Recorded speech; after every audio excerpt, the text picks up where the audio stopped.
What's up, everybody? Welcome back to another movie review. My name is Big Cam, and today we are talking about 2025's Back in Action, starring Cameron Diaz and Jamie Foxx. And of course, this is because Cameron Diaz is back in action, baby. And Jamie Foxx gave us all a scare for a quick moment there. So he's back in action as well. And the two of them together are great. But this is from director Seth Gordon, who we know from things like Horrible Bosses, the Baywatch movie with Zac Efron and The Rock, Four Christmases, Identity Thief with Jason Bateman and Melissa McCarthy. That one's really funny. I actually really like that one.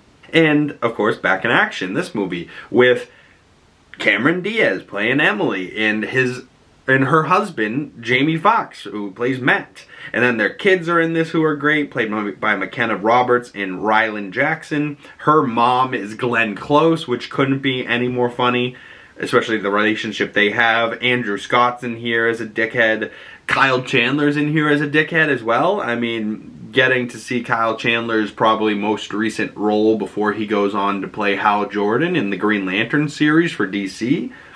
Interesting stuff over there. But as far as a Netflix movie goes, I thought this was really good. You know, it started out great. And hearing Jamie Foxx and Cameron Diaz doing the interviews, why I think this is great honestly has to do with Cameron Diaz. Because Jamie Foxx said she came in to, you know, the meeting room and like the pitch room, and instead of just kind of like reading the script and being like, oh wow, this was good, I'll do it with you, Jamie, and just, you know, read the lines and go home, she came in like, oh, I have an idea about this, and she had notes, and she was like, oh, we could make this better and this cooler, and I want to do my own stunts. And, you know, for somebody that hasn't been acting in 10 years, she came back and it looks like she hadn't lost a step.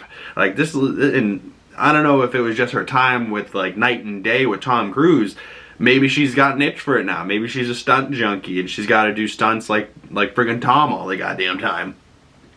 But I will say, because she was doing her own stunts and she was throwing out notes and, like, you know, fully collaborating with Jamie to make this movie rather than just showing up and reading the script and going with the flow, it actually made it for a better movie, and it actually came out for the better. You know, it's not the best movie ever, but like for a Friday night, I was watching this one, or I think I watched it Saturday, but still, you know, for like a Saturday night, it came out on Friday on Netflix, so it's now streaming now if you want to go check it out yourself. But, you know, just sitting down, watching this little rommy, right? Like, because it's got romance because they're married, right? And then it's got these comedy elements because it's Jamie friggin' Foxx and he's hilarious, and so is Cameron Diaz. But then it's got this action spy stuff going on because instead of it being like Jamie Foxx was a spy and he was hiding it from her this whole time, and she's like this married person that's like, oh my god, my husband's pretty much like that Mark Wahlberg Family Plan movie where he's a former spy and she's, you know, he's keeping it secret from her the whole time. I feel like that movie we've seen done hundreds of times.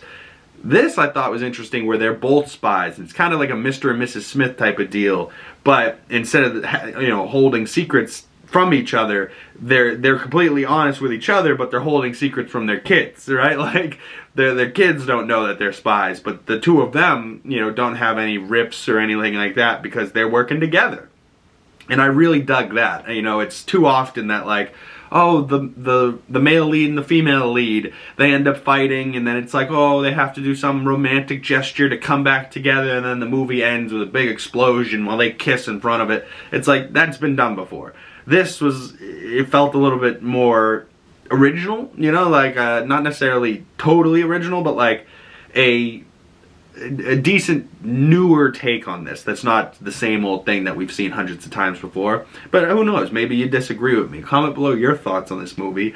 Overall, I gave it 3.5 out of 5 stars, about a 7 out of 10, and most of that score just goes to Jamie Foxx and Cameron Diaz because I love the both of them individually, and them together are awesome. And the way that this ended, it seems like they could be setting up a sequel. So I would not be mad if we get Back in Action 1, 2, and 7. You know what I mean? Like, make this the new Fast and the Furious. Cameron Diaz and Jamie Foxx kicking ass, and then their kids will age up by the time they make, you know, the second and third movie, so maybe the kids start being spies. There's a family of badass people. They turn into the Incredibles. Who knows? But comment below your thoughts. My name is Big Cam. If you would like to support me, the channel and me, I would really appreciate it. The best way to do that is by liking this video, subscribing if you haven't already, hitting that bell so you don't miss future videos, leaving a comment down in the comment section, sharing this with a buddy goes a long way. Thank you guys so much. If you'd like to follow my other social medias, links for those down in the description below. And I will see you beautiful people in the next video. Peace.